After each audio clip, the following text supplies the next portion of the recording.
Abraham Kuyper's Stone Lectures at Princeton Seminary on Calvinism. Third lecture, Calvinism and Politics.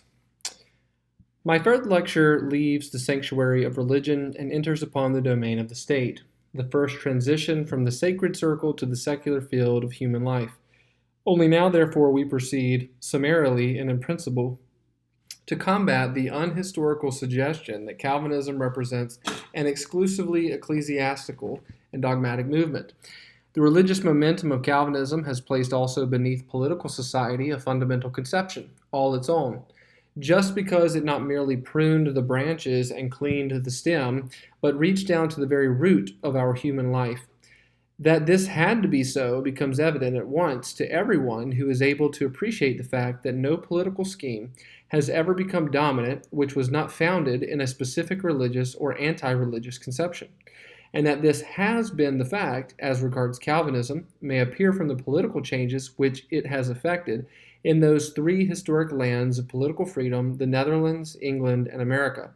Every competent historian will, without exception, confirm the words of Bancroft.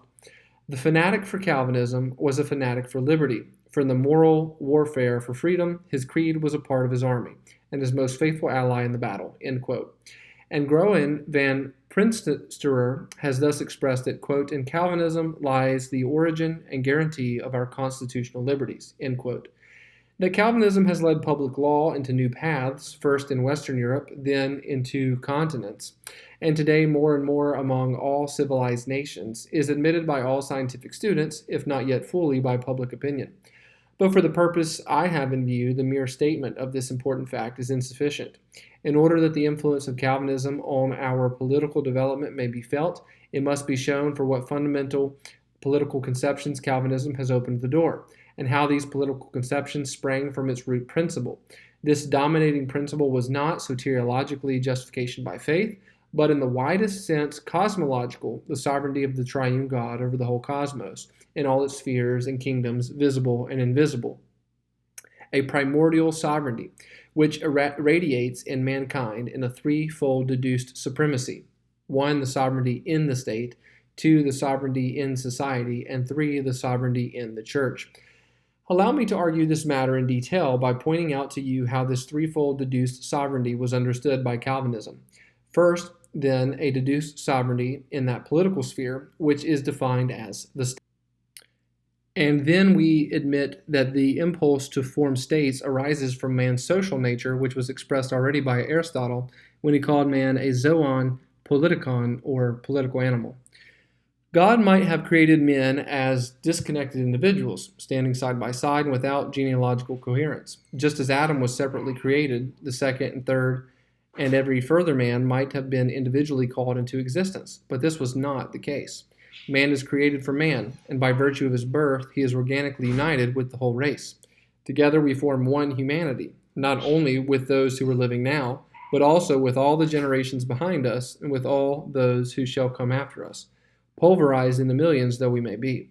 All the human race is from one blood. The conception of states, however, which subdivide the earth into continents and each continent into morsels, does not harmonize with this idea.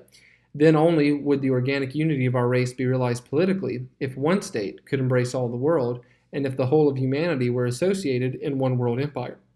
Had sin not intervened, no doubt this would actually have been so.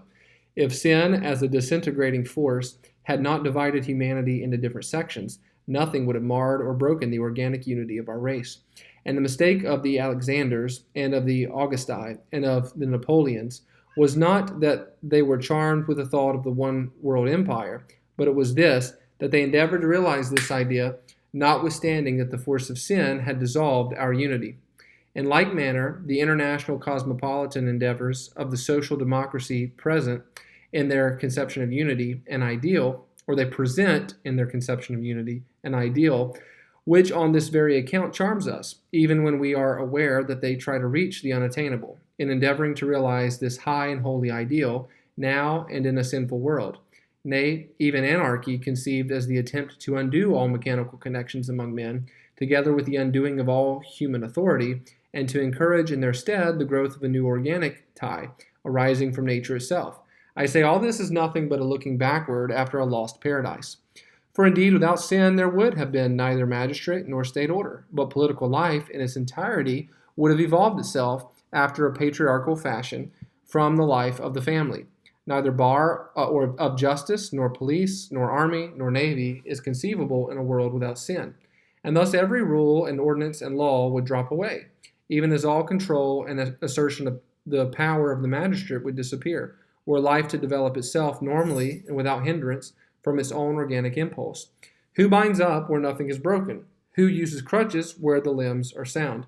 Every state formation, every assertion of the power of the magistrate, every mechanical means of compelling order and of guaranteeing a safe course of life is therefore always something unnatural, something against which the deeper aspirations of our nature rebel, and which on this very account may become the source both of a dreadful abuse of power on the part of those who exercise it and of a continuous revolt on the part of the multitude.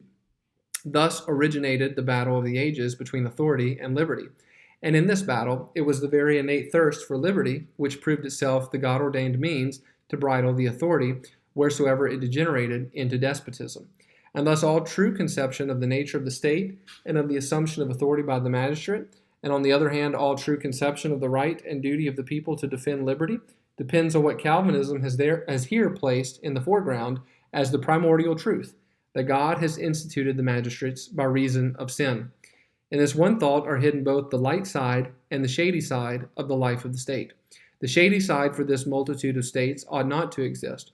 There should be only one world empire. These magistrates rule mechanically and do not harmonize with our nature. And this authority of government is exercised by sinful men, and is therefore subject to all manner of despotic ambitions. But the light side also, for a sinful humanity, without division of states, without law and government, and without ruling authority, would be a veritable hell on earth, or at least a repetition of that which existed on earth when God drowned the first degenerate race in the deluge. Calvinism has therefore, by its deep conception of sin, laid bare the tree root of state life, and has taught us two things. First, that we have gratefully to receive from the hand of God the institution of the state with its magistrates as a means of preservation, now indeed indispensable. And on the other hand also, that by virtue of our natural impulse, we must ever watch against the danger which lurks for our personal liberty in the power of the state.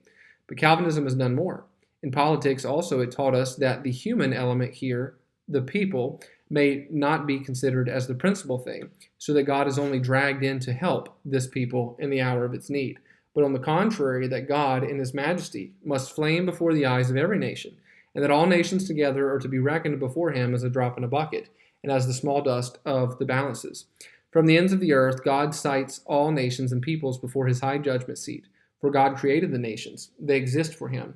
They are his own. And therefore all these nations, and in them humanity, must exist for his glory, and consequently after his ordinances, in order that in their well-being, when they walk after his ordinances, his divine wisdom may shine forth. When therefore humanity falls apart through sin in a multiplicity of separate peoples, when sin in the bosom of these nations separates men and tears them apart, and when sin reveals itself in all manner of shame and unrighteousness, the glory of God demands that these horrors be bridled, that order return to this chaos, and that a compulsory force from without assert itself to make human society a possibility. This right is possessed by God and by him alone. No man has the right to rule over another man, otherwise such a right necessarily and immediately becomes the right of the strongest. As the tiger in the jungle rules over the defenseless antelope, so on the banks of the Nile, a pharaoh ruled over the progenitors of the fellahin of Egypt. Nor can a group of men, by contract from their own right, compel you to obey a fellow man. What binding force is there for me in the allegation that ages ago one of my progenitors made a contract social with other men of that time? As man, I stand free and bold over against the most powerful of my fellow men. I do not speak of the family, for here organic natural ties rule. But in the sphere of the state, I do not yield or bow down to anyone who is a man as I am. Authority over men cannot arise from men, just as little from a majority over against a minority. For history shows almost on every page that very often the minority was right, and thus to the first Calvinistic thesis that sin alone has necessitated the institution of governments, this second and no less momentous thesis is added, that all authority of governments on earth originates from the sovereignty of God alone. When God says to me, obey, then I humbly bow my head without compromising in the least my personal dignity as a man. For in like proportion as you degrade yourself by bowing low to a child of man, whose breath is in his nostrils, so on the other hand do you raise yourself, if you submit to the authority of the Lord of heaven and earth. Thus the word of Scripture stands, by me kings reign, or as the apostle has elsewhere declared, the powers that be are ordained of God. Therefore he that resisteth the power withstandeth the ordinance of God. The magistrate is an instrument of common grace, to thwart all license and outrage, and to shield the good against the evil. But he is more. Besides all this, he is instituted by God as his servant, in order that he may preserve the glorious work of God in the creation of humanity from total destruction. Sin attacks God's handiwork, God's plan, God's justice, God's honor, as the supreme artificer and builder. Thus God ordaining the powers that be, in order that through their instrumentality he might maintain his justice against the strivings of sin, has given to the magistrate the terrible right of life and death. Therefore all the powers that be, whether in empires or in republics, in cities or in states, rule by the grace of God. For the same reason justice bears a holy character, and from the same motive every citizen is bound to obey, not only from dread of punishment, but for the sake of conscience. Further, Calvin has expressly stated that authority as such is in no way affected by the question how a government is instituted and in what form it reveals itself. It is well known that personally he preferred a republic, and that he cherished no predilection for a monarchy, as if this were the divine and ideal form of government. This indeed would have been the case in the sinless state, for had sin not entered, God would have remained the sole king of all men, and this condition will return in the glory to come, when God once more will be all and in all. God's own direct government is absolutely monarchical. No monotheist will deny it, but Calvin considered a cooperation of many persons under mutual control, i.e. a republic, desirable, now that a mechanical institution of government is necessitated by reason of sin. In his system, however, this could only amount to a gradual difference in practical excellency, but never to a fundamental difference as regards the essence of authority. He considers a monarchy and an aristocracy, as well as a democracy, both possible and practicable forms of government, provided it be unchangeably maintained that no one on earth can claim authority over his fellow men unless it be laid upon him by the grace of God. And therefore, the ultimate duty of obedience is imposed upon us not by man, but by God himself. The question how these persons, who by divine authority are to be clothed with power, are indicated cannot, according to Calvin, be answered alike for all peoples and for all time.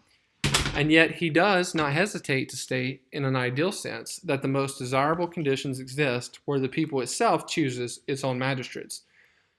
Where such a condition exists, he thinks that the people should gratefully recognize therein a favor of God, precisely as it has been expressed in the preamble of more than one of your constitutions. Quote, grateful to Almighty God that he gave us the power to choose our own magistrates, end quote. In his commentary on Samuel, Calvin therefore admonishes such peoples, and ye, O peoples, to whom God gave the liberty to choose your own magistrates, see to it that ye do not forfeit this favor by electing to the positions of highest honor rascals and enemies of God, end quote. I may add that the popular choice gains the day, as a matter of course, where no other rule exists, or where the existing rule falls away. Wherever new states have been founded, except by conquest or force, the first government has always been founded by popular choice, and so also where the highest authority had fallen into disorder, either by want of a determination of the right of succession, or through the violence of revolution, it has always been the people who, through their representatives, claimed the right to restore it. But with equal decision, Calvin asserts that God has the sovereign power, in the way of his dispensing providence, to take from a people this most desirable condition, or never to bestow it at all, when a nation is unfit for it, or by its sin has utterly forfeited this blessing. The historic development of a people shows, as a matter of course, in what other ways authority is bestowed. This bestowal may flow from the right of inheritance, as in a hereditary monarchy. It may result from a hard-fought war, even as Pilate had power over Jesus given him from above. It may proceed from electors, as it did in the old German Empire. It may rest with the states of the country, as was the case in the old Dutch Republic. In a word, it may assume a variety of forms, because there is an endless difference in the development of nations. A form of government like your own could not exist one day in China. Even now, the people of Russia are unfit for any form of constitutional government. And among the Kafirs and the Hottentots of Africa, even a government such as exists in Russia would be wholly inconceivable. All this is determined and appointed by God through the hidden counsel of his providence. All this, however, is no theocracy. A theocracy was only found in Israel, because in Israel God intervened immediately, for both by Urim and Thummim and by prophecy, both by his saving miracles and by his chastening judgments, he held in his own hand the jurisdiction and the leadership of his people. But the Calvinistic confession of the sovereignty of God holds good for all the world, is true for all nations, and is of force in all authority, which man exercises over man, even in the authority which parents possess over their children. It is therefore a political faith, which may be summarily expressed in these three theses. One, God only, and never any creature is possessed of sovereign rights. In the destiny of the nations, because God alone created them, maintains them by his almighty power, and rules them by his ordinances. Two, sin has, in the realm of politics, broken down the direct government of God, and therefore the exercise of authority, for the purpose of government, has subsequently been invested in men as a mechanical remedy. And three, in whatever form this authority may reveal itself, man never possesses power over his fellow man in any other way than by an authority which descends upon him from the majesty of God. Directly opposed to this Calvinistic confession, there are two other theories: that of the popular sovereignty, as it has been anti-theistically proclaimed at Paris in 1789, and that of state sovereignty, as it has of late been developed by the historico-pantheistic school of Germany.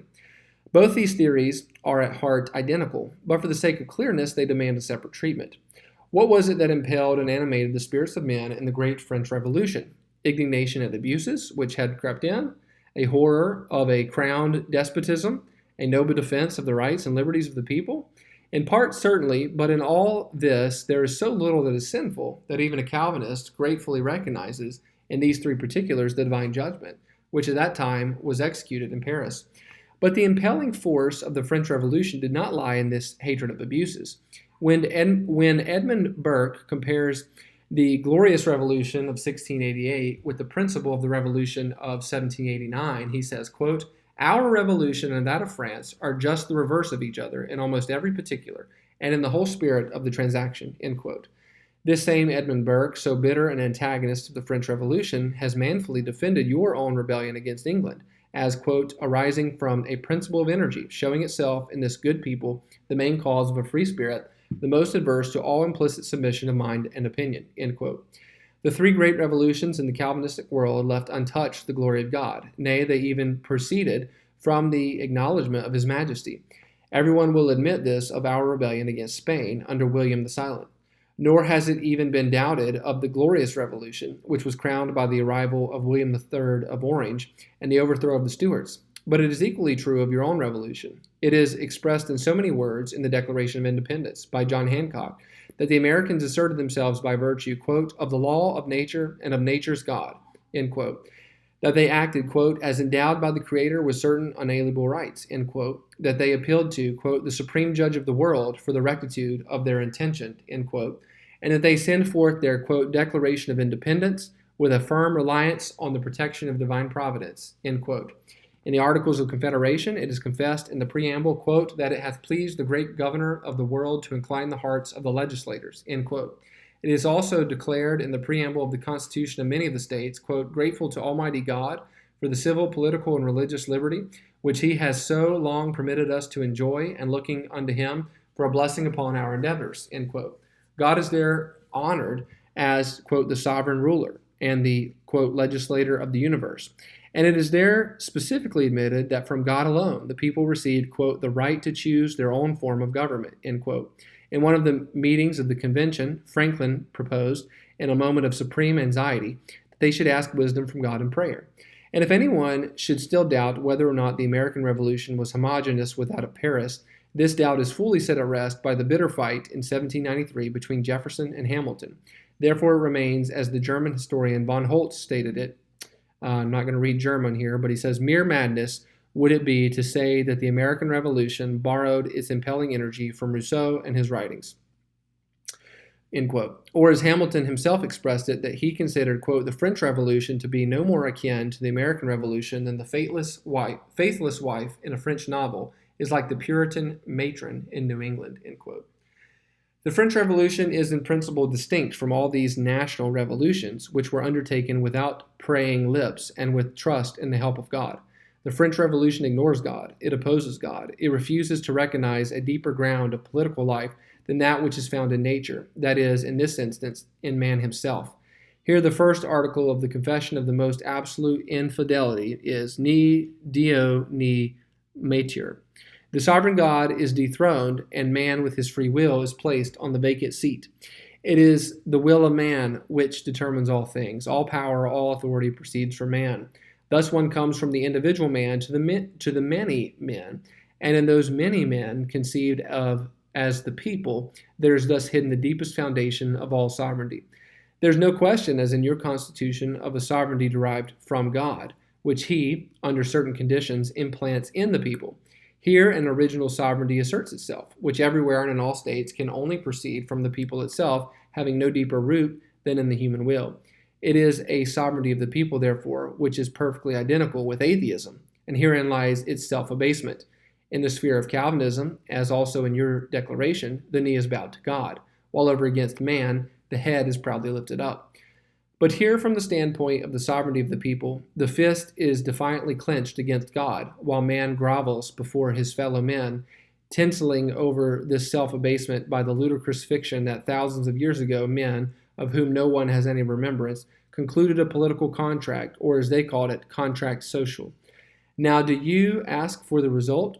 Then let history tell you how the rebellion of the Netherlands, the glorious revolution of England, and your own rebellion against the British crown have brought liberty to honor. And answer for yourself the question, has the French Revolution resulted in anything else but the shackling of liberty and the irons of state omnipotence? Indeed, no country in our 19th century has had a sadder state history than France. No wonder that scientific Germany has broken away from this fictitious sovereignty of the people since the days of de Savigny and Niebuhr. The historical school founded by these eminent men has pilloried the a prioristic fiction of 1789. Every historical connoisseur now ridicules it. Only that which they recommend instead of it bears no better stamp. Now, it was to be not the sovereignty of the people, but the sovereignty of the state, a product of Germanic philosophical pantheism. Ideas are incarnated in the reality, and among these, the idea of the state was the highest, the richest, the most perfect idea of the relation between man and man. Thus, the state became a mystical conception. The state was considered as a mysterious being with a hidden ego, with the state consciousness slowly developing, and with an increasing potent state will, which by a slow process endeavored to blindly reach the highest state aim. The people was not understood as with Rousseau to be the sum total of the individuals. It was correctly seen that a people is no aggregate, but an organic whole. This organism must of necessity have its organic members. Slowly, these organs arrived at their historic development. By these organs, the will of the state operates, and everything must bow before this will. This sovereign state will might reveal itself in a republic, in a monarchy, in a Caesar, in an Asiatic despot, in a tyrant as Philip of Spain, or in a dictator like Napoleon. All these were but forms in which the one state idea incorporated itself. The stages of development in a never-ending process, but in whatever form this mystical being of the state revealed itself, the idea remained supreme. The state shortly asserted its sovereignty, and for every member of the state, it remained the touchstone of wisdom to give way to this state apotheosis. Thus, all transcendent right in God, to which the oppressed lifted up his face, falls away. There is no other right but the immanent right which is written down in the law. The law is right not because its contents are in harmony with the eternal principles of right, but because it is law. If on the morrow it fixes the very opposite, this also must be right. And the fruit of this dreading theory is, as a matter of course, that the consciousness of right is blunted, that all fixedness of right departs from our minds, and that all higher enthusiasm for right is extinguished. That which exists is good because it exists, and it is no longer the will of God, of him who created us and knows us, but it becomes the ever-changing will of the state, which, having no one above itself, actually becomes God and has to decide how our life and our existence shall be. And when you further consider that this mystical state expresses and enforces its will only through men, what further proof is demanded that this state sovereignty, even as popular sovereignty, does not outgrow the abasing subjection of man to his fellow man, and never ascends to a duty of submission which finds its cogency in the conscience? Therefore, in opposition both to the atheistic popular sovereignty of the encyclopedians and the pantheistic state sovereignty of German philosophers, the Calvinist maintains the sovereignty of God as the source of all authority among men. The Calvinist upholds the highest and best in our aspirations by placing every man and every people before the face of our Father in heaven. He takes cognizance of the fact of sin, which erstwhile was juggled away in 1789, and which now, in pessimistic extravagance, is accounted the essence of our being. Calvinism points to the difference between the natural concatenation of our organic society and the mechanical tie, which the authority of the magistrate imposes. It makes it easy for us to obey authority, because in all authority it causes us to honor the demand of divine sovereignty. It lifts us from an obedience born of dread of the strong arm into an obedience for conscience' sake. It teaches us to look upward from the existing law to the source of the eternal right in God. And it creates in us the indomitable courage incessantly to protest against the unrighteousness of the law in the name of this highest right.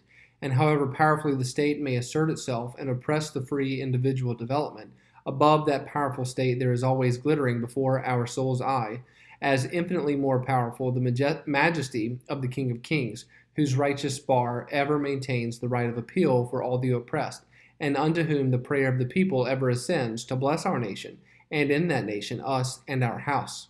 So much for the sovereignty of the state. We now come to sovereignty in the sphere of society. In a Calvinistic sense, we understand hereby that the family, the business, science, art, and so forth, are all social spheres which do not owe their existence to the state, and which do not derive the law of their life from the superiority of the state, but obey a high authority within their own bosom, an authority which rules, by the grace of God, just as the sovereignty of the state does. This involves the antithesis between state and society, but upon this condition that we do not conceive this society as a conglomerate, but as analyzed in its organic parts, to honor in each of these parts the independent character which appertains to them. In this independent character, a special higher authority is of necessity involved, and this highest authority we intentionally call sovereignty in the individual social spheres, in order that it may be sharply and decidedly expressed that these different developments of social life have nothing above themselves but God, and that the state cannot intrude here and has nothing to command in their domain. As you feel at once, this is the deeply interesting question of our civil liberties. It is here of the highest importance sharply to keep in mind the difference in grade between the organic life of society and the mechanical character of the government. Whatever among men originates directly from creation is possessed of all the data for its development in human nature as such. You see this at once in the family and in the connection of blood relations and other ties. From the duality of man and woman, marriage arises. From the original existence of one man and one woman, monogamy comes forth. The children exist by reason of the innate power of reproduction. Naturally, the children are connected as brothers and sisters. And when by and by these children in their turn marry again, as a matter of course, all those connections originate from blood relationship and other ties which dominate the whole family life. In all this, there is nothing mechanical. The development is spontaneous, just as that of the stem and the branches of a plant. True, sin here also has exerted its disturbing influence and has distorted much which was intended for a blessing into a curse, but this fatal efficiency of sin has been stopped by common grace. Free love may try to dissolve, and the concubinate to desecrate the holiest tie, as it pleases. But for the vast majority of our race, marriage remains the foundation of human society, and the family retains its position as the primordial sphere in sociology. The same may be said of the other spheres of life. And nature about us may have lost the glory of paradise by reason of sin, and the earth may bear thorns and thistles so that we can eat our bread only in the sweat of our brow. Notwithstanding all this, the chief aim of all human effort remains what it was by virtue of our creation, and before the fall, namely dominion over nature. and this dominion cannot be acquired except by the exercise of the powers, which by virtue of the ordinances of creation are innate in nature itself. Accordingly, all science is only the application to the cosmos of the powers of investigation and thought created within us, and art is nothing but the natural productivity of the potencies of our imagination. When we admit, therefore, that sin, though arrested by common grace, has caused many modifications of these several expressions of life, which originated only after paradise was lost and will disappear again with the coming of the kingdom of glory, we still maintain that the fundamental character of these expressions remains as it was originally. Altogether, they form the life of creation, in accord with the ordinances of creation, and therefore are organically developed. But the case is wholly different with the assertion of the powers of government. For though it be admitted that even without sin the need would have asserted itself of combining the many families in a higher unity, this unity would have internally been bound up in the kingship of God, which would have ruled regularly, directly, and harmoniously in the hearts of all men, and which would externally have incorporated itself in a patriarchal hierarchy. Thus no states would have existed, but only one organic world empire with God as its king, exactly what is prophesied for the future which awaits us when all sin shall have disappeared. But it is exactly this which sin has now eliminated from our human life. This unity does no longer exist. This government of God can no longer assert itself. This patriarchal hierarchy has been destroyed. A world empire neither cannot be established nor ought it to be. For in this very desire consisted the contumacy of the building of Babel's tower. Thus peoples and nations originated. These peoples formed states, and over these states God appointed governments. And thus, if I may be allowed the expression, it is not a natural head which organically grew from the body of the people, but a mechanical head, which from without has been placed upon the trunk of the nation. A mere remedy, therefore, for a wrong condition supervening, a stick placed beside the plant to hold it up, since without it, by reason of its inherent weakness, it would fall to the ground. The principal characteristic of government is the right of life and death. According to the apostolic testimony, the magistrate bears the sword, and this sword has a threefold meaning. It is the sword of justice, to mete out corporeal punishment to the criminal. It is the sword of war, to defend the honor and the rights and the interests of the state against its enemies. And it is the sword of order, to thwart at home all forcible rebellion. Luther and his co-reformers have correctly pointed out that the institution proper and the full investiture of the magistrate with power were only brought about after the flood, when God commanded that capital punishment should fall upon him who shed man's blood. The right of taking life belongs only to him who can give life, i.e. to God, and therefore no one on earth is invested with this authority except it be God-given. On this account, Roman law, which committed the Jews' vitae et nescis to the father and to the slave owner, stands intrinsically much lower than the law of Moses, which knows no other capital punishment but that by the magistrate and at his command. The highest duty of the government remains therefore unchangeably that of justice, and in the second place it has to care for the people as a unit, partly at home, in order that its unity may grow ever deeper and may not be disturbed, and partly abroad, lest the national existence suffer harm. The consequence of all this is that on the one hand, in a people, all sorts of organic phenomena of life arise from its social spheres, but that high above all these, the mechanical unifying force of the government is observable. From this arises all friction and clashing, for the government is always inclined, with its mechanical authority, to invade the social life, to subject it, and mechanically to arrange it. But on the other hand, social life always endeavors to shake off the authority of the government, just as this endeavor at the present time again culminates in social democracy and in anarchism, both of which aim at nothing less than the total overthrow of the institution of authority. But leaving these two extremes alone, it will be admitted that all healthy life of people or state has ever been the historical consequence of the struggle between these two powers. It was the so-called constitutional government, which endeavored more firmly to regulate the mutual relation of these two. And in this struggle, Calvinism was the first to take its stand. For just in proportion as it honored the authority of the magistrate, instituted by God, did it lift up that second sovereignty which had been implanted by God in the social spheres, in accordance with the ordinances of creation. It demanded for both independence in their own sphere and regulation of the relation between both, not by the executive, but under the law. And by this stern demand, Calvinism may be said to have generated constitutional public law from its own fundamental idea. The testimony of history is unassailable that this constitutional public law has not flourished in Roman Catholic or in Lutheran states, but among the nations of a Calvinistic type. The idea is here fundamental, therefore, that the sovereignty of God, in its descent upon men, separates itself into two spheres.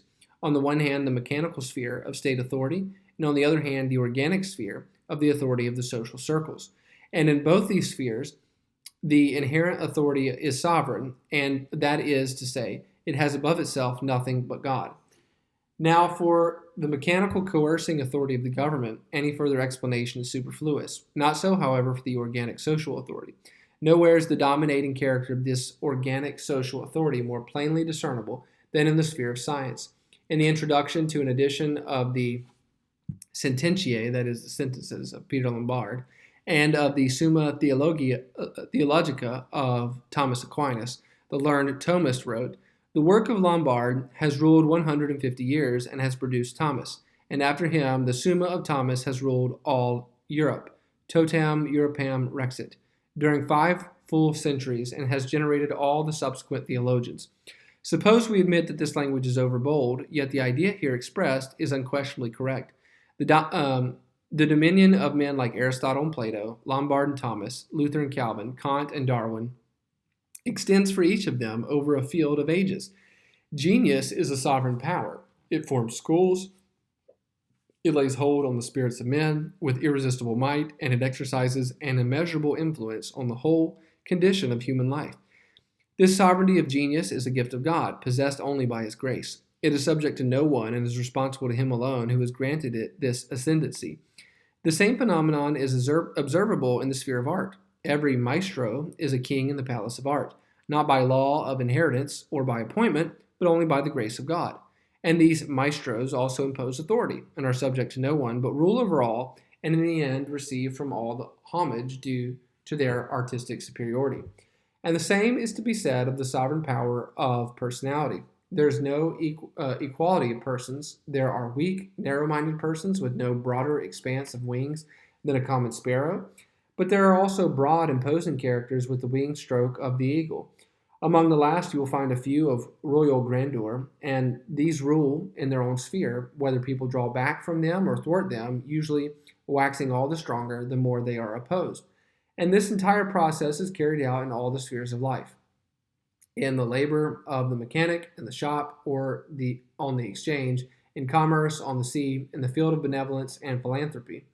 Everywhere one man is more powerful than the other by his personality, by his talent, and by his circumstances. Dominion is exercised everywhere, but it is a dominion which works organically, not by virtue of a state investiture, but from life's sovereignty itself. In relation herewith, and on entirely the same ground of organic superiority, there exists, side by side with this personal sovereignty, the sovereignty of the sphere. The university exercises scientific dominion. The Academy of Fine Arts is possessed of art power. The guild exercised a technical dominion. The trades union rules over labor. And each of these spheres or corporations is conscious of the power of exclusive independent judgment and authoritative action within its proper sphere of operation. Behind these organic spheres, with intellectual, aesthetical, and technical sovereignty, the sphere of the family opens itself with its right of marriage, domestic peace, education, and possession. And in this sphere also the natural head is conscious of exercising an inherent authority, not because the government allows it, but because God has imposed it. Paternal authority roots itself in the very lifeblood and is proclaimed in the 5th commandment. And so also, finally, it may be remarked that the social life of cities and villages forms the sphere of existence, which arises from the very necessities of life, and which therefore must be autonomous. In many different directions, we see therefore that sovereignty in one's own sphere asserts itself, 1, in the social sphere, by personal superiority, 2, in the corporative sphere of universities, guilds, associations, etc., 3, in the domestic sphere of the family and a married life, and 4, in communal autonomy. In all these 4 spheres, the state government cannot impose its laws, but must reverence the innate law of life. God rules in these spheres just as supremely and sovereignly through his chosen virtuosi, as he exercises dominion in the sphere of the state itself through his chosen magistrates. Bound by its own mandate, therefore, the government may neither ignore nor modify nor disrupt the divine mandate under which these social spheres stand. That the sovereignty by the grace of God of the government is here set aside and limited. for God's sake, by another sovereignty, which is equally divine in origin. Neither the life of science, nor of art, nor of agriculture, nor of industry, nor of commerce, nor of navigation, nor of the family, nor of human relationship may be coerced to suit itself to the grace of the government. The state may never become an octopus, which stifles the whole of life. It must occupy its own place on its own root among all the other trees of the forest. And thus it has to honor and maintain every form of life which grows independently in its own sacred autonomy. Does this mean that the government has no right whatever of interference in these autonomous spheres of life? Not at all. It possesses the threefold right and duty: 1, whenever different spheres clash, to compel mutual regard for the boundary lines of each; 2, to defend individuals and the weak ones in those spheres against the abuse of power of the rest; and 3, to coerce all together to bear personal and financial burdens for the maintenance of the natural unity of the state. The decision cannot, however, in these cases, unilaterally rest with the magistrate. The law here has to indicate the rights of each, and the rights of the citizens over their own purses must remain the invincible bulwark against the abuse of power on the part of the government. And here exactly lies the starting point for that cooperation of the sovereignty of the government with the sovereignty in the social sphere, which finds its regulation in the Constitution. According to the order of things in his time, this became to Calvin the doctrine of the magistratus inferioris. Knighthood, the rights of the city, the rights of guilds, and much more led then to the self-assertion of social states with their own civil authority, and so Calvin wished the law to be made by the cooperation of these with the high magistrates. Since that time, these medieval relations, which in part arose from the feudal system, have become totally antiquated. These corporations or social orders are now no longer invested with ruling power. Their place is taken by Parliament, or whatever name the General House of Representatives may bear in different countries. And now it remains the duty of those assemblies to maintain the popular rights and liberties of all and in the name of all, with and if need be against the government. A united defense which was preferred to individual resistance, both to simplify the construction and operation of state institutions and to accelerate their functions.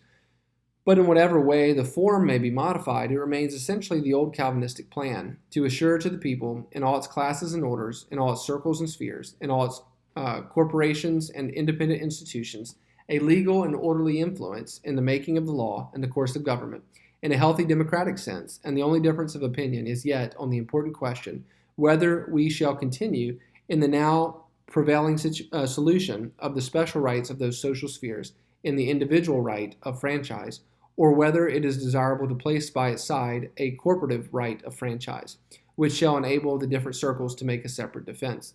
At present, a new tendency to organization reveals itself even in the spheres of commerce and industry, and not less in that of labor, and even from France, voices like that of Benoit arise, which clamor for the juncture of the right of franchise with these organizations.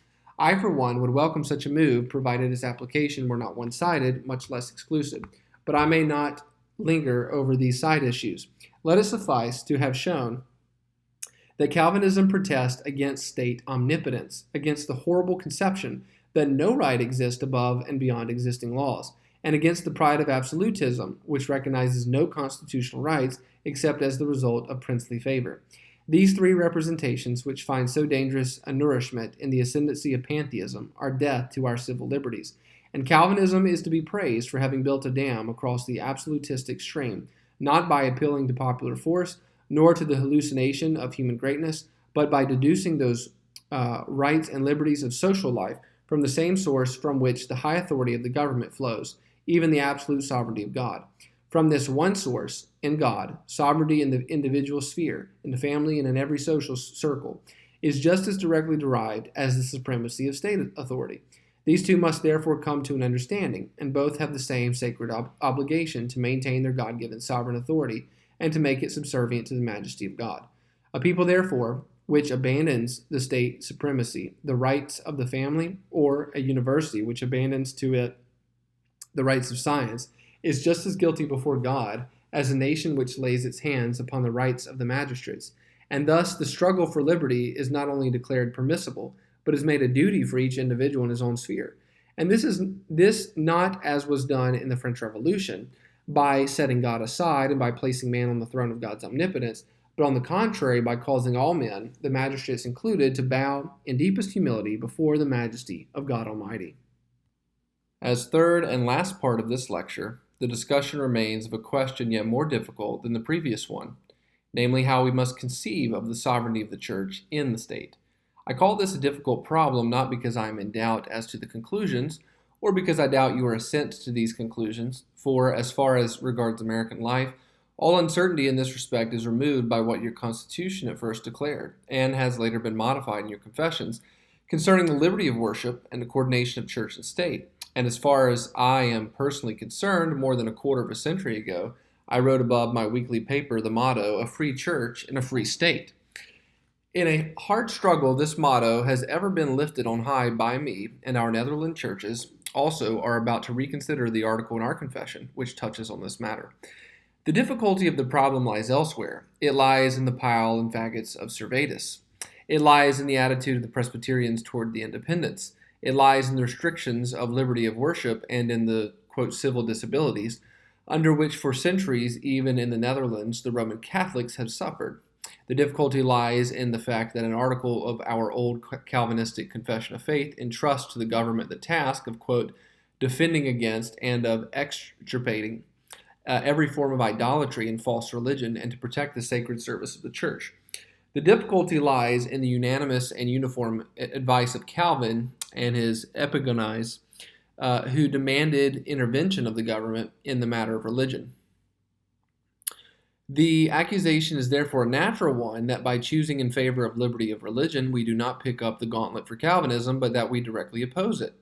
In order to shield myself from this undesirable suspicion, I advance the rule that a system is not known in what it has in common with other preceding systems, but that it is distinguished by that in which it differs from those preceding systems.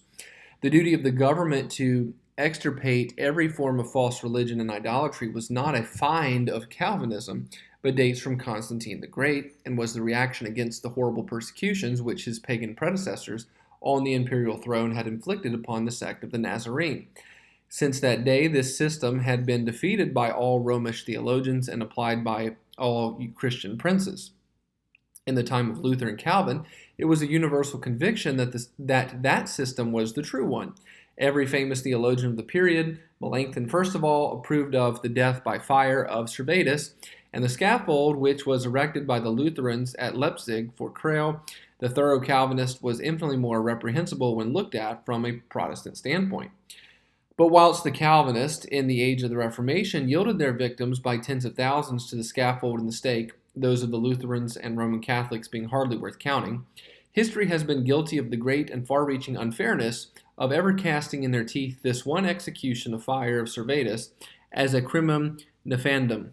Notwithstanding all this, I not only deplore that one stake, but I unconditionally disapprove of it. Yet not as if it were the expression of a special characteristic of Calvinism, but on the contrary, as the fatal after effect of a system gray with age, which Calvinism found in existence, under which it had grown up, and from which it had not yet been able entirely to liberate itself. If I desire to know what in this respect must follow from the specific principles of Calvinism, then the question must be put quite differently. Then we must see and acknowledge that this system of bringing differences in religious matters under the criminal jurisdiction of the government resulted directly from the conviction that the Church of Christ on earth could express itself only in one form and as one institution. This one church alone, in the Middle Ages, was the Church of Christ, and everything which differed from her was looked upon as inimical to this one true church. The government, therefore, was not called upon to judge or to weigh or to decide for itself. There was only one Church of Christ on earth, and it was the task of the magistrate to protect that church from schisms, heresies, and sects. But break that one church into fragments, admit that the Church of Christ can reveal itself in many forms, in different countries, nay, even in the same country, in a multiplicity of institutions, and immediately everything which was deduced from this unity of the visible church drops out of sight. And therefore, if it cannot be denied that Calvinism itself has ruptured the unity of the church, and that in Calvinistic countries a rich variety of all manner of church formations revealed itself, then it follows that we must not seek the true Calvinistic character in what, for a time, it has retained of the old system, but rather in that which new and fresh has sprung up from its own root. Results have shown that even after the lapse of 3 centuries in all distinctively Roman Catholic countries, even in the South American republics, the Roman Catholic Church is and remains the state church. precisely as does the Lutheran Church in Lutheran countries, and the free churches have exclusively flourished in those countries which were touched by the breath of Calvinism, i.e. in Switzerland, the Netherlands, England, Scotland, and the United States of North America. In Roman Catholic countries, the identification of the invisible church under papal unity is still maintained. Lutheran countries, with the aid of Curius Regio Ius Religio, the court confession has been monstrously imposed on the people as the land confession. There the Reformed were treated harshly. They were exiled and outraged as enemies of Christ. In the Calvinistic Netherlands, on the contrary, all those who were persecuted for religion's sake found a harbor of refuge. There the Jews were hospitably received. There the Lutherans were in honor. There the Mennonites flourished, and even the Arminians and Roman Catholics were permitted the free exercise of their religion at home and in secluded churches. The independents driven from England have found a resting place in the Calvinistic Netherlands, and from this same country the Mayflower sailed forth to transport the Pilgrim Fathers to their new fatherland.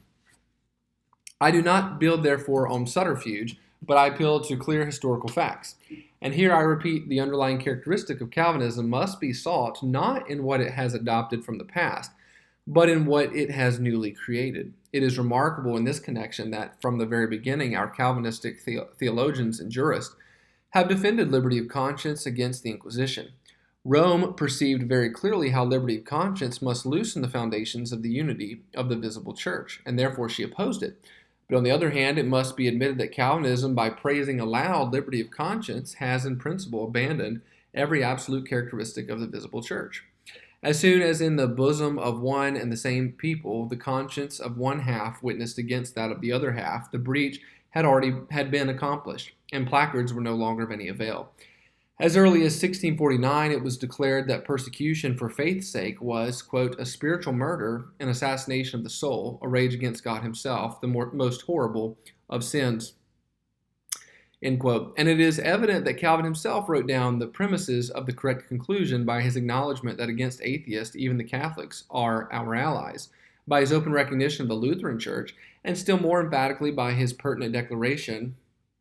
And he quotes here in Latin here. I'm not going to read that whole phrase, but it's there on the screen for you. That is to say, and here is the English, there exists a threefold departure from the Christian truth, a slight one, which had better be left alone, a moderate one, which must be restored by a moderate chastisement, and only manifest godlessness must be capitally punished.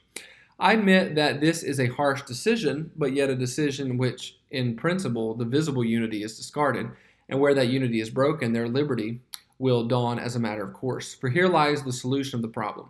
With Rome, the system of persecution issued from the identification of the visible with the invisible church, and from this dangerous line, Calvin departed. But what he still preserved in defending was the identification of his confession of the truth with the absolute truth itself. And it only wanted fuller experience to realize that also this proposition, true as it must ever remain in our personal conviction, may never be imposed by force upon other people. So much for the facts. Now let us put the theory itself to the test and look successfully at the duty of the magistrate in things spiritual. 1, towards God, 2, towards the church, and 3, towards individuals. As regards the first point, the magistrates are and remain God's servants. They have to recognize God as supreme ruler from whom they derive their power. They have to serve God by ruling the people according to his ordinances. They have to restrain blasphemy where it directly assumes the character of an affront to the divine majesty. And God's supremacy is to be recognized by confessing his name in the Constitution as the source of all political power, by maintaining the Sabbath, by proclaiming days of prayer and thanksgiving, and by invoking his divine blessing. Therefore, in order that they may govern according to his holy ordinances, every magistrate is in duty bound to investigate the rights of God, both in the natural life and in his word. Not to subject himself to the decision of any church, but in order that he himself may catch the light which he needs for the knowledge of the divine will. And as regards blasphemy, the right of the magistrate to restrain it rests in the God consciousness innate in every man, and the duty to exercise this right flows from the fact that God is the supreme and sovereign ruler over every state and over every nation. But for this very reason, the fact of blasphemy is only then to be deemed established when the intention is apparently contumaciously to affront the majesty of God as supreme ruler of the state. What is then punished is not the religious offense, nor the impious sentiment, but the attack upon the foundation of public law, upon which both the state and its government are resting. Meanwhile, there is in this respect a noteworthy difference between states which are absolutely governed by a monarch and states which are governed constitutionally, or in a republic, in a still wider range by an extensive assembly. In the absolute monarch, the consciousness and the personal will are one. And thus this one person is called to rule his people after his own personal conception of the ordinances of God. When on the contrary, the consciousness and the will of many cooperate, this unity is lost, and the subjective conception of the ordinances of God by these many can only be indirectly applied. But whether you are dealing with the will of a single individual or with the will of many men, in a decision arrived at by a vote, the principal thing remains that the government has to judge and to decide independently, not as an appendix to the church, nor as its pupil. The sphere of state stands itself under the majesty of the Lord. In that sphere, therefore, an independent responsibility to God is to be maintained. The sphere of the state is not profane, but both church and state must, each in their own sphere, obey God and serve his honor. But to that end, in either sphere, God's word must rule, but in the sphere of the state, only through the consciousness of the persons invested with authority. The first thing, of course, is and remains that all nations shall be governed in a Christian way, that is to say, in accordance with the principle which, for all statecraft, flows from the Christ. But this can never be realized except through the subjective convictions of those in authority, according to their personal views of the demands of that Christian principle as regards the public service. Of an entirely different nature is the second question: what ought to be the relation between the government and the visible church? If it had been the will of God to maintain the formal unity of this visible church, this question would have to be answered quite differently from what is now the case. That this unity was originally sought is natural. Unity of religion has great value for the life of a people and not a little charm. And only narrow-mindedness can feel itself offended by the rage of despair wherewith Rome in the 16th century fought for the maintenance of that unity. It can also be easily understood that this unity was originally established. The lower a people stands in the scale of development, the less difference of opinion is revealed. We see, therefore, that nearly all nations begin with unity of religion. But it is equally natural that this unity is split up where the individual life in the process of development gains its strength and where multiformity asserts itself as the undeniable demand of a richer development of life. And thus, when we are confronted with the fact that the visible church has been split up and that in no country whatever the absolute unity of the visible church can be any longer maintained, what then is the duty of the government? Must it, for the question may be reduced to this, must it now form an individual judgment as to which of those many churches is the true one? And must it maintain this one over against the others? Or is it the duty of the government to suspend its own judgment and to consider the multiform complex of all these denominations as the totality of the manifestation of the Church of Christ on earth? From a Calvinistic standpoint, we must decide in favor of the latter suggestion. Not from a false idea of neutrality, nor as if Calvinism could ever be indifferent to what is true and what is false, but because the government lacks the data of judgment, and because every magisterial judgment here infringes the sovereignty of the church.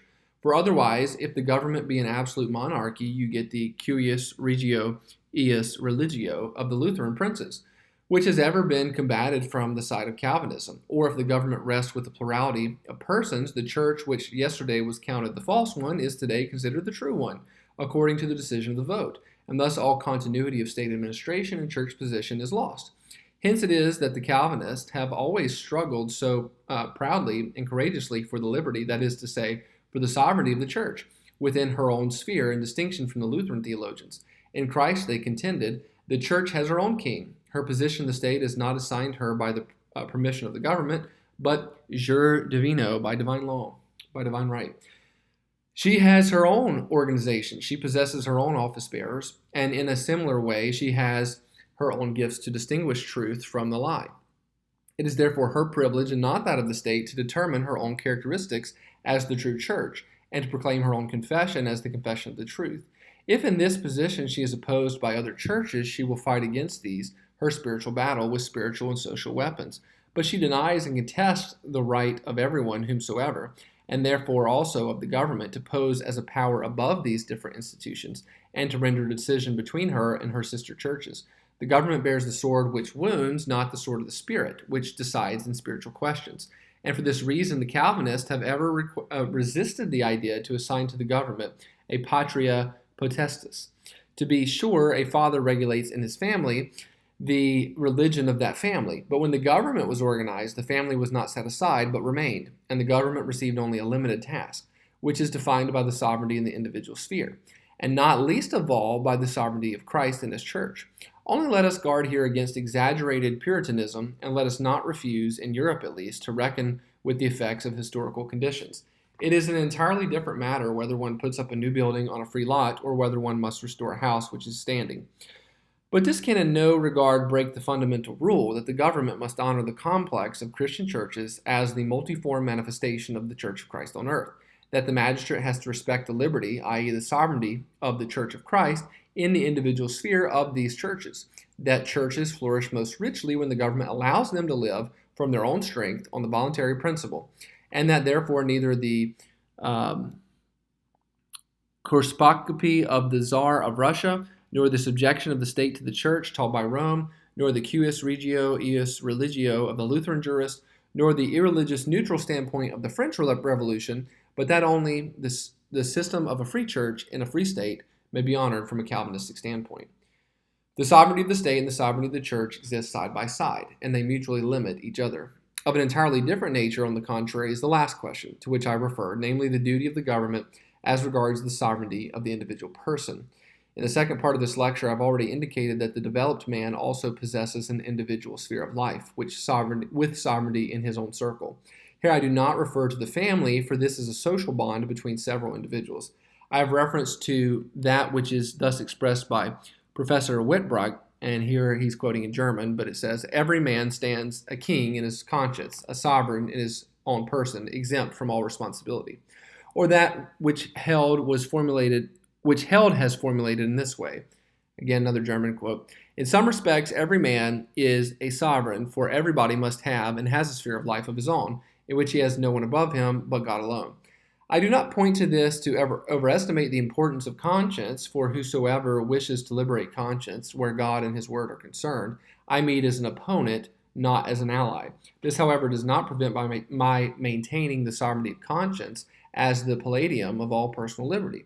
In this sense, that conscience is never subject to man, but always never to God Almighty. This need of the personal liberty of conscience, however, does not immediately assert itself. It does not express itself with emphasis in the child, but only in the mature man. And the same way it mostly slumbers among undeveloped peoples, and is irresistible only among highly developed nations. A man of ripe and rich development will rather become a voluntary exile, will rather suffer imprisonment, nay, even sacrifice life itself, than tolerate constraint in the forum of his conscience. And the deeply rooted repugnance against the Inquisition, which for 3 long centuries would not have assuaged, grew up from the conviction that its practices violated and assaulted human life in man. This imposes on the governments a twofold obligation. In the first place, it must cause this liberty of conscience to be respected by the church, and in the second place, it must give way itself to the sovereign conscience. As regards the first, the sovereignty of the church finds its natural limitation in the sovereignty of the free personality. Sovereign within her own domain, she has no power over those who live outside of that sphere. And wherever, in violation of this principle, transgression of power may occur, the government has to respect the claims on protection of every citizen. The church may not be forced to tolerate as a member one who she feels obliged to expel from her circle.